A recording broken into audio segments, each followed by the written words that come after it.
में थे, meritorious students थे, उनको विदेश ले जाया गया।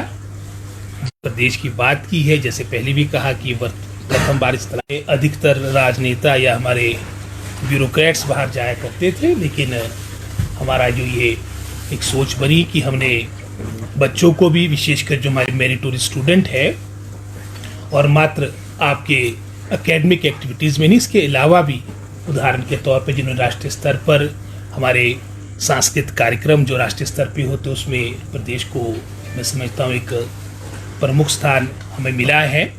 साथ ही साथ आपके खेलों में भी मैं समझता हूँ जहाँ पर हमारे बच्चों ने अच्छा प्रदर्शन किया राष्ट्रीय स्तर पर, लगभग कोई 50 के आसपास हमारे बच्चे, जिसमें अधिकतर लगभग कोई 39 हमारी गर्ल्स थी और 11 हमारे उसमें लड़के थे। इन सब का कार्यक्रम हमारे 2 देशों में, कंबोडिया जिसमें एक सोच बनाई थी, क्योंकि कंबोडिया का भी एक बड़ा पुराना इतिहास हमारे भारत से जुड़ा है।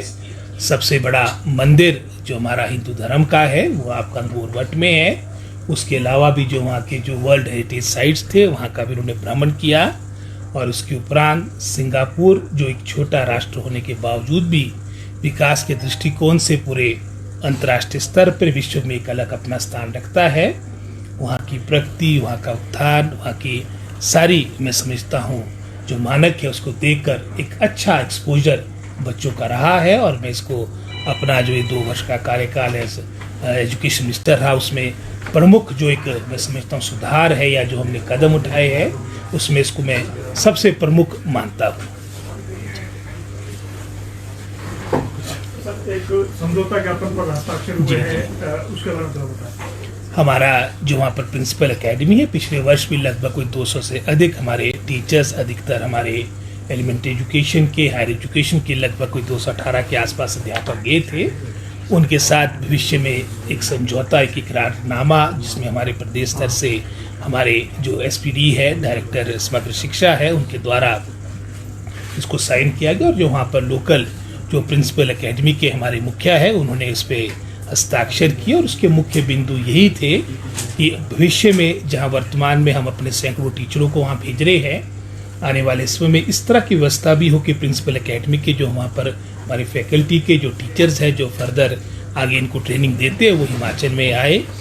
तो ये भी एक आने वाले समय में एक मैं समझता हूँ सोच बनेगी, क्योंकि यहाँ से सैकड़ों को वहाँ भेजना और वहाँ से मात्र मैं समझता हूँ 5-7 लोग हिंदुस्तान आएंगे, हिमाचल आएंगे, तो एक मैं समझता हूँ इकोनॉमिकली भी ठीक पड़ेगा। और साथ ही साथ जो हमारी बेस्ट प्रैक्टिसेस है वहाँ पर उसको हम प्रदेश में कैसे अडॉप्ट कर सके।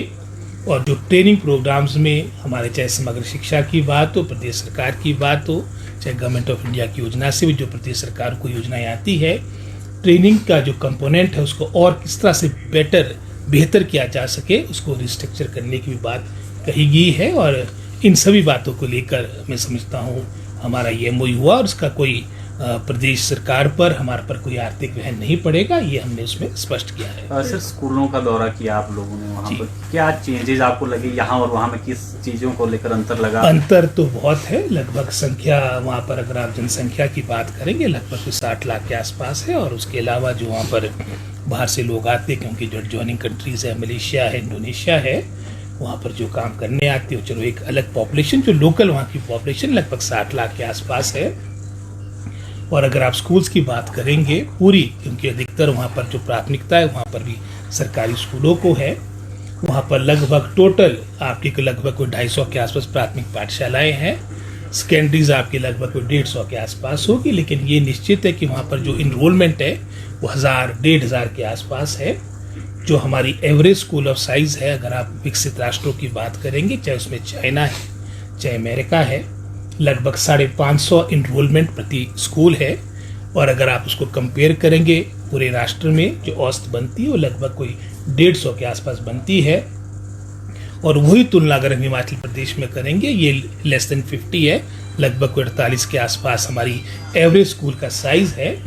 तो वहाँ पर स्कूल का साइज भी बड़ा है। और मैं समझता हूँ बड़े अच्छे तरीके से सारी बातें, एक अच्छा वहाँ पर माहौल हो, उस सोच के साथ कार्य किया जाए। और बहुत सी बातें जो हमने वहाँ पर देखी है, इसके बारे में शीघ्र जो हमारे साथ हमारे HODs गए थे, शिक्षा विभाग के आला अधिकारी गए थे, अपनी रिपोर्ट सबमिट करने को कहा है कि हम किस तरह से इन बातों को अपने प्रदेश के स्कूलों में भी हमारे यहाँ की शिक्षा व्यवस्था की बेहतरी के लिए यहाँ पर लागू कर सकते हैं। इसके बारे में शीघ्र मैं समझता हूँ कि मात्र एक हफ्ते के अंदर हम मीटिंग रखें, क्योंकि अभी हमारे बजट से रिलेटेड कार्य चले हैं और उसमें निश्चित रूप में कुछ ऐसी बातें होगी जो हम यहाँ पर भी लागू करना चाहेंगे। SMC शिक्षक सर हड़ताल पर जाने की बात कर रहे हैं, क्यों सरकार उनकी नाराजगी दूर नहीं कर पा रही? नहीं, नाराजगी क्यों नहीं दूर करें, हमने तो उसमें जो संशोधन किया है RMP रूल्स में उसी सोच के साथ किया है। और अब थोड़ा धैर्य और मैं समझता हूँ पेशेंस की आवश्यकता है, क्योंकि अब इस धैर्य और पेशेंस का अब मैं समझता हूँ इसका जो एक तरह से उसका अमृत है वो मिलने वाला है और शीघ्र हमारी ये लोकल डायरेक्ट रिक्रूटमेंट के माध्यम से ये नियुक्तियाँ प्रारंभ होगी। सर स्कूलों में बैग फ्री डे शुरू करने जा रहे हैं, कब से सर शुरू हो जाएगा क्या? अभी आपने देखा होगा काफ़ी डिटेल से हमारी सोच यही है कि हमारे वर्किंग डेज, हमारे जो एकेडमिक डेज है वो बच्चों के बढ़े, और इस सोच के साथ अभी आपने देखा होगा हमारा कैलेंडर भी आया है और इसको इस शैक्षिक सत्र